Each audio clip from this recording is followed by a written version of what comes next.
অগ্রহায়ণের শীতে সকাল 7টা থেকে শুরু করে সংসারের সমস্ত কাজ স্টেপ বাই স্টেপ সেরে নিলাম আর তারপর একটা ছোট্ট করে আয়োজন করলাম নবান্নের। তো চলো আজকের ভিডিওটা এখান থেকে স্টার্ট করছি। আশা করছি আজকের ভিডিওটাও তোমাদের প্রত্যেকের খুবই ভালো লাগবে। তো hello everyone, good morning, welcome back to my channel. আশা করছি সকলেই খুব ভালো আছো। আর ব্লগের শুরুতে বড়দের চরণে প্রণাম, ছোটদেরকে আমার অনেক অনেক ভালোবাসা। এই যে দেখতেই পাচ্ছ সকালে শুরু করে নিয়েছি, জানলাগুলো খুলে নিয়েছি আর তারপরে কিন্তু প্রচন্ড পরিমাণে হাওয়া দিচ্ছিল, তো সেই জন্য কিন্তু জানলাগুলোর পর্দা একেবারে লাগিয়ে দিলাম আর তার সঙ্গে একটুখানি জানলাটাও বন্ধ করে নিলাম বলতে পারো।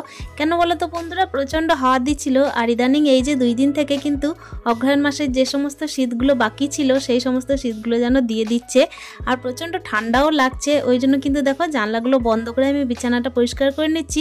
এদিকে হাজবেন্ড যেহেতু বাড়িতে ছিলেন সেই জন্যই কিন্তু আমি বললাম যে এক এক করে বালিশগুলো তুলে দাও, তো ওই জন্যই কিন্তু একটুখানি হেল্প চাওয়া। তো চলো অগ্রহায়ণের শীতে কিন্তু এইভাবে সকালটা শুরু করছি আর অনেকগুলো গল্পগুচ্ছ নিয়ে আবারও চলে এসেছি তোমাদের কাছে। আজকে হচ্ছে শুক্রবার আর মূলত শুক্রবারের ব্লগটাই তোমাদের সাথে শেয়ার করছি।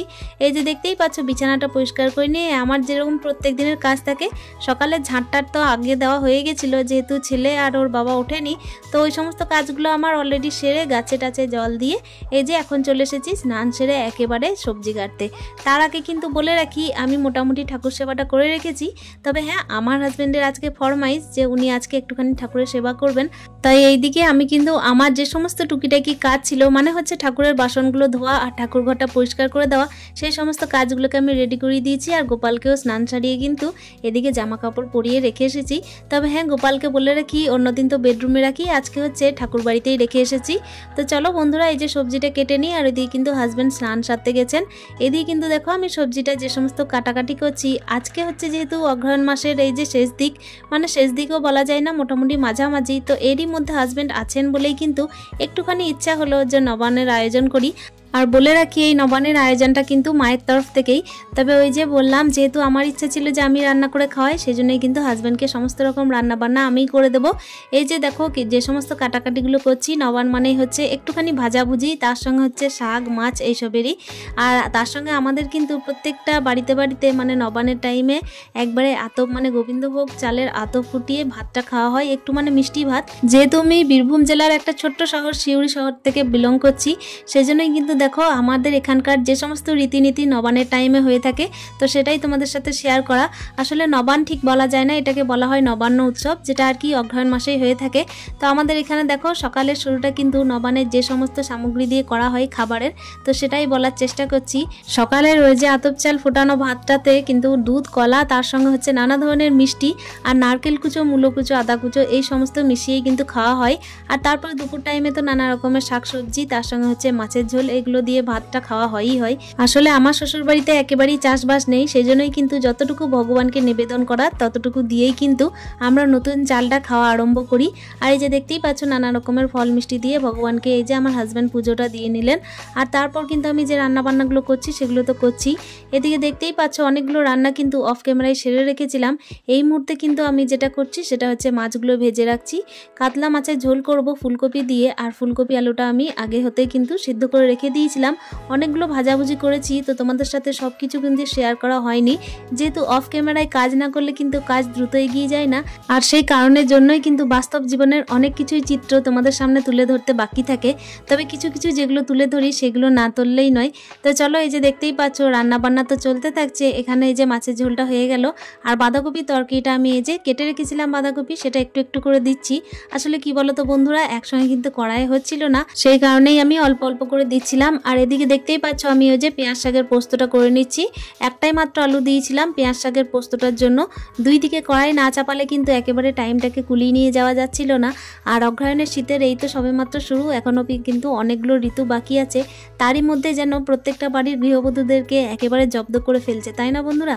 আমরা কিন্তু দেখো সকাল থেকে শুরু করে কাজ আরম্ভ করছি আর এমনভাবে কিন্তু সূর্যিমামা অস্তে চলে যাচ্ছেন, চোখের এক একটা পলক ফেলতে ফেলতেই কিন্তু ঘড়ির কাঁটা দৌড়াতে থাকছে।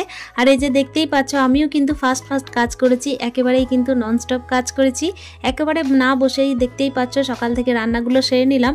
আর কি কি রান্না করেছি সেটা তোমাদের সাথে অতি অবশ্যই শেয়ার করব। প্রথমে কিন্তু আমার হাজব্যান্ডকেই খেতে দিচ্ছি। আসলে আমার ছেলে গেছে পরীক্ষা দিতে, আজকে যেহেতু মর্নিংয়ে পরীক্ষা ছিল তাই ওকে কিন্তু খাইয়ে দাইয়ে মর্নিং স্কুলে মানে আর কি 10টার সময় যে পরীক্ষাটা সেটার জন্য আমাকে রওনা করতে হয়েছিল। এদিকে কিন্তু ছেলের আসতে দুপুর 2টো। এখানে কিন্তু আমি ছেলেকে খাওয়ানোর আগে এই যে হাজব্যান্ডকে দিয়ে দিলাম। সংসার জীবনে এসে দেখো প্রত্যেকটা মেয়ে কিন্তু সকাল থেকে শুরু করে রাত পর্যন্ত যেভাবে সংসারের পিছনে ঘানি টানতে থাকে, কখন যে কি শিখে ফেলে তার কিন্তু কোনো হিসাব থাকে না। এই যে দেখতেই পাচ্ছ আমি কিন্তু একেবারেই কোনো কিছু জানতাম না, আর এই মুহূর্তে দেখো অনেক কিছু যে কিভাবে শিখে গেলাম সেটা কিন্তু আমি নিজেই বুঝে উঠতে পারি না। আসলে সময় কিন্তু মানুষকে অনেক কিছুই শিখিয়ে দেয়। তো চলো কি কি রান্না করেছি সেটা তোমাদের সাথে একটুখানি শেয়ার করি। এই যে বেগুন ভাজা, তারপর হচ্ছে নারকল ভাজা, আর এদিকে আছে নানা রকমের ভাজা উচি, মূলো ভাজা, তার সঙ্গে হচ্ছে আলুর চাকি চাকি করে ভাজা করেছি, তার সঙ্গে শিম ভাজা আছে, আর এই যে দেখতেই পাচ্ছ এদিকে মিষ্টি আছে, বাঁধাকপি তরকারি, আর ওখানে পোস্ত আছে পেঁয়াজ শাকের, আর তার সঙ্গে হচ্ছে এখানে ফুলকপি আলু দিয়ে মাছের ঝোল, আর এখানে একটা মিক্স ভেজ ডাল করেছি, তার সঙ্গে নারকেল কুচো, ফুলকপি, তারপর হচ্ছে গাজর, বিনস, এই সমস্ত কিছু দেওয়া ছিল। তো চলো এই যে হাজব্যান্ডকে খেতে দিয়ে দিচ্ছি। আমি ডাইনিংয়ে বেড়েছিলাম ভাতটা, যেহেতু আজকে গোপাল নেই, গোপাল আছে ঠাকুর ঘরে, সেই জন্য হাজব্যান্ড বললেন যে এদিকে আমি একটুখানি ফোন দেখতে দেখতে বা হচ্ছে টিভিতে নিউজ শুনতে শুনতে ভাতটা খাবো। আসলে উনি আর কি নিউজ শুনতে খুব ভালোবাসেন, এই জন্যই কিন্তু। তো চলো খাওয়া দাওয়া হাজব্যান্ড করে নিক, আর এদিকে কিন্তু আমার যে সমস্ত কাজগুলো আছে সেগুলো কিন্তু সারতে থাকি। আর এখানে বলেই রাখি আমার ছেলে তো অলরেডি চলে এসেছিল, তো ওকেও খাওয়াতে হবে। ওদিকে কিন্তু হাজব্যান্ডকে খেতে দিয়ে আমি ছেলেকে খাইয়ে দাইয়ে এই যে দুপুরে ঝাঁটা কমপ্লিট করে নিলাম। আর আজকে রোদটাও প্রচন্ড ভালো দিয়েছে, তার সঙ্গে অগ্রহায়ণ মাসের যে শীতটা শুরু হয়েছে না সেটা কিন্তু আজ থেকেই আমি বুঝতে পারছি, কেন কি এখনো পর্যন্ত আমাদেরকে কোনো রকমের লেপ বা ব্ল্যাঙ্কেট ঢাকা নিতে হয়নি, তবে আজ থেকে কিন্তু লেপটা রোদে দিয়েছি। অলরেডি আগের দিনও দিয়েছিলাম, আগেও লেপটা কিন্তু একবার রোদে দেওয়া হয়েছিল, কিন্তু একেবারে ইচ্ছা করছিল না ঢাকা নিতে, ওই চাদরের মধ্যেই কিন্তু শীতটা কেটে যাচ্ছিল, যেহেতু চারিদিক থেকে আমাদের বাড়ির মধ্যে কিন্তু রোদটা ঢোকে। তবে আজকে মনস্থির করেই ফেলেছি যে আজকে লেপটা ঢাকা নিতেই হবে। তো চলো আজকে কিন্তু এই যে দেখতেই পাচ্ছ ছাদের লেপটা আমি দিয়ে চলে এসেছিলাম, তারপরে কিন্তু এখানে ঝাঁটটা দিয়ে নিচ্ছি।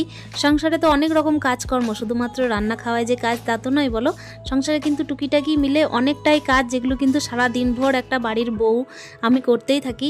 আমার মতো কিন্তু অনেক বাড়ির বউরাই করে, মোটামুটি সমস্ত বাড়ির বউরা দেখো সংসারে কাজ নিয়ে কিন্তু সকালটা শুরু করে, আর সংসারে কাজ দিয়ে কিন্তু সকালটা শেষ করে। সকালে যেই ঘুম থেকে উঠেছিলাম সেই কিন্তু মনস্থির করেছিলাম যে আজকে এই যে চারা গাছগুলোতে একটুখানি সার মাটি দেবো, একটুখানি যত্ন করব।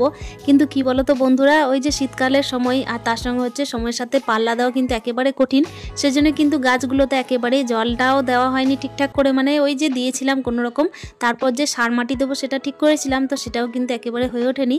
তবে আজকে ভাবছি এই কাজটা কিন্তু একেবারে করব না, কেন কি ডেইলি লাইফস্টাইলে কিন্তু প্রচুর কাজ থাকে সংসারে, সেগুলো কিন্তু আমাকে করে নিতেই হবে, যেগুলোকে না করলেই নয় সেই কাজগুলো কিন্তু করতেই হবে। তো চলো এখানে দেখতেই পাচ্ছ ছাদের কাপড়গুলো, তারই মধ্যে একটা অংশ, এই যে ছাদের কাপড়গুলো মিলেছিলাম সেই কাপড়গুলোকে আমি তুলে নিচ্ছি। আর এই যে লেপের মধ্যে আমার ছেলে, ভাইয়ের ছেলে আর তার সঙ্গে হাজব্যান্ড এখানে কিন্তু শুয়ে পড়েছিল, রোদটা খুব ভালো ছিল সেই জন্যই। ইদানিং কিন্তু কিছুদিন আগে হচ্ছিল কি রোদটা গায়ে নেওয়া যাচ্ছিল না, কিন্তু আজকে রোদটা নিতে যেন খুবই ভালো লাগছে, ওই জন্যই দেখো লেপটা দেখে সবাই মিলেই কিন্তু এখানে শুয়ে পড়েছিল। তবে আমার ছেলে আর ভাইয়ের ছেলে কিন্তু ওদিকে খেলা করতে গেছে, সেই জন্য কিন্তু ওটা দেখানো সম্ভব হলো না। তো চলো জামা কাপড়গুলো এখানে কিন্তু ভাঁজ করে নিই। আর এখানে আমার হাজব্যান্ড কিন্তু ফোনের মধ্যে কিছু একটা হাস্যকর দেখিয়েছিলেন, তো সেই জন্য একটু হাসাহাসি ছিল। সংসার জীবনে তো এইভাবেই হাসি খেলেই কিন্তু সময়টা পেরিয়ে গেলে খুব ভালো হয়। আর প্রত্যেকটা ঋতু পরিবর্তনের সাথে সাথে যেরকম নিজেকে মানিয়ে নিয়েছি সেরকমই কিন্তু দেখো তোমাদের সাথে প্রত্যেক দিনের লাইফস্টাইলটাকে এইভাবেই শেয়ার করি, আর এই জন্যই কিন্তু তোমাদের সাথে আমার সমস্ত রকমের সুখ দুঃখগুলোকে ভাগ করে নিই। তো চলো এখানে দেখতেই পাচ্ছ সমস্ত রকমের কাপড়গুলোকে ভাঁজ করে নিচ্ছি। আসলে কি বলো তো বন্ধুরা, গল্প গুজবের মাঝেও কিন্তু প্রত্যেকটা মেয়েদের এই যে সংসারের কাজগুলো কিন্তু পিছু ছাড়ে না, এইভাবেই কিন্তু প্রত্যেক দিন সংসারের কাজগুলো ওই কাজের মাঝে কাজ করে বের করে নিতে হবে, আর তার সঙ্গে হচ্ছে কাজের ফাঁকে কিন্তু গল্প গুজবও করে নিতে হবে। তো চলো সংসারের কাজগুলো হতে থাক। এখানে দেখো সমস্ত রকমের জামা কাপড়গুলো এরই মধ্যে ভাঁজ করে নিচ্ছি। এই তো সবেমাত্র অগ্রহায়ণ মাস চলছে, এরই মধ্যে কতই না ঠান্ডা বাকি আছে, তার মধ্যে দেখো প্রত্যেকটা বাড়ির বউদেরকে ননস্টপ কাজ করতে হচ্ছে, সময়ের মধ্যেও কাজ করতে হচ্ছে, তার সঙ্গে হচ্ছে ফুল এনার্জিতেও কাজ করতে হচ্ছে। তো তাই প্রত্যেকটা বাড়ির হাউসওয়াইফকে কিন্তু সচলভাবে কাজ করতে গেলে নিজের যত্নটাও রাখতে হবে, কারণ নিজের হাতে গড়ায় ছোট্ট সংসারটার জন্য কিন্তু নিজেকে সচল থাকতে হবে। আর তার সঙ্গে বড় কথা হচ্ছে নিজে যদি সচল না থাকি তাহলে কিন্তু সংসারটা অচল হয়ে যাবে। তাই নিজেকে ভালো ভালো রাখতে হবে একমাত্র সংসারে ভালোর জন্য, আর তার সঙ্গে হচ্ছে এই যে সংসারের ঘিরে যে সমস্ত মানুষগুলোকে আমরা ভালোবাসি তাদের জন্য। প্রত্যেক দিনের এই ডেইলি লাইফস্টাইল কিন্তু তোমাদের সাথে অনেক অনেক গল্পগুচ্ছ নিয়ে শেয়ার করা, আর অবশ্যই অতি ভালোবেসে শেয়ার করা। আশা করছি আজকের ভিডিওটা তোমাদের অনেক ভালো লেগেছে। আরও নতুন দিনের নতুন ভিডিও নিয়ে তোমাদের সাথে দেখা হচ্ছে, আর তার সঙ্গে কিন্তু হাউস ওয়াইফ রূপে প্রত্যেক দিনের এই যে নতুন নতুন এক্সপিরিয়েন্স শেয়ার করা তোমাদের সাথে। তো দেখা হচ্ছে নেক্সট ভিডিওতে, ততক্ষণের জন্য স্টে হ্যাপি, হ্যাপি মন, টাটা।